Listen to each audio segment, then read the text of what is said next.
So hi guys, ito na naman ako, si Madam Duday, ang super box po ng bayan nyo, no? So itong ibabahagi ko sa inyo guys is paano naman daw ako nakakabayad ng utang ko. So ang ginagawa ko nga guys, 'di ba? Inaalam ko nga po yung due date. So ayan muna guys, ang ginagawa ko guys, sineperate ko yung 5k na kinita ko sa GCash ko. Para ngayon guys, marolyo-rolyo ko yung mga mabebentang produkto. Nasa na pala tayo guys, no? Sabi ko nga po sa inyo guys, sineperate ko yung 5k na kinita ko sa GCash ko guys, para marolyo-rolyo ko ngayon yung kinita ko guys. So ganun ang diskarte ko kapag bumibenta ako sa GCash ko guys, binibili ko ng mga ibang paninda pa para mapagkakitaan siya. So ang lagi nyong gagawin guys is yung mabentang produkto lagi ang bibilihin nyo guys, tulad ng Red Horse, mga ganon. So nakita nyo nga guys, so ang dami ko naman hugasan at hindi lang po tindahan yung inaasikaso ko dito, yung baler po namin. At ayan na nga guys, kasi nga malapit na po ang due date ko, September 4, ayan. Bali ang total ng utang ko guys, 16,000 sa credit card do.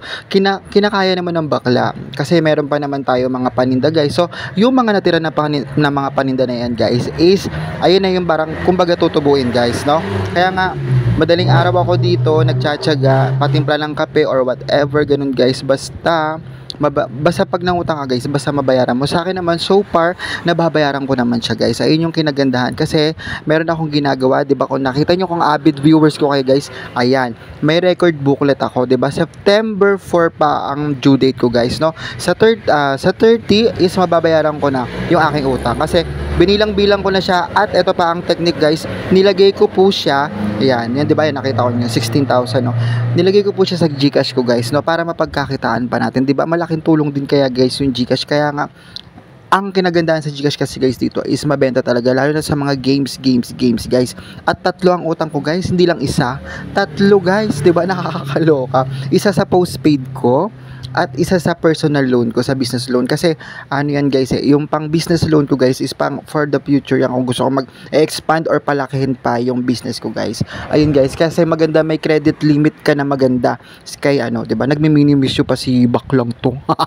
So ayun guys, please like, share and subscribe my YouTube channel guys. Ayun ang ginagawa ko guys, no, para lumaki yung credit limit po natin sa bangko guys, no. Magbayad tayo on time. So nakakaya naman ng sari-sari store guys. At ang technique na ginagawa ko guys, araw-araw ako naglalagay ng pangbayad ko guys. So dinidivide ko yung 16,000 divided by in 27 days, mga ganun ang gagawin nyo guys, para ngayon guys mabayaran nyo siya. And then itong katapusan na to, mag-grocery na naman tayo para rolling lang ang pera guys. Yung natirang mga produkto guys, ayun na yung tinubo mo, 'di ba?